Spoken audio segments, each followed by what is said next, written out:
dia a tothom.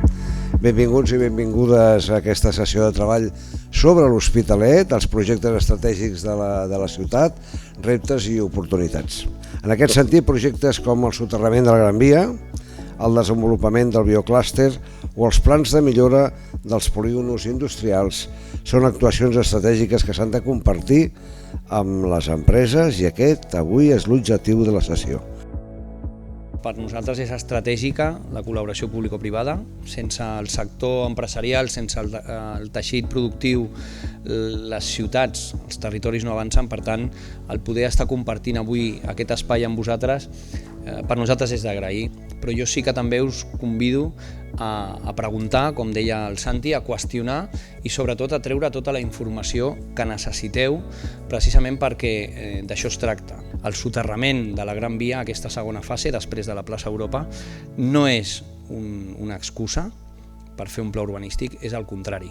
És l'oportunitat que tenim precisament per desenvolupar i continuar generant ocupació, per continuar generant recursos que es puguin revertir a tot arreu.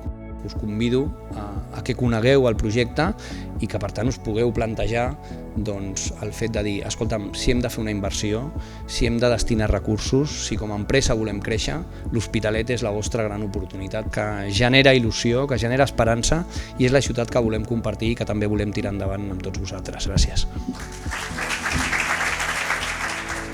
Per tant, això és un ecosistema sanitari col·locat en un espai absolutament estratègic, geogràficament parlant, i molt ben connectat. I a més, acompanyats d'un teixit empresarial que sou vosaltres i per tant reunim totes les condicions que s'han de donar perquè un hub de Life Science pugui desenvolupar-se amb garanties d'èxit.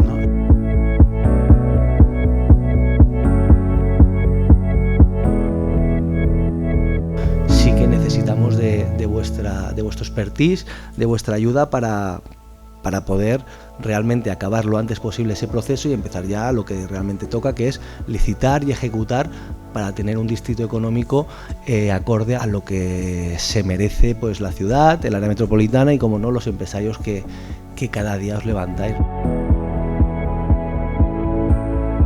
Hoy estamos celebrando una jornada, una reunión, pero nosotros estamos en contacto de forma continua y ahora que va a empezar seguiremos trabajando para ser ese punto de interlocución.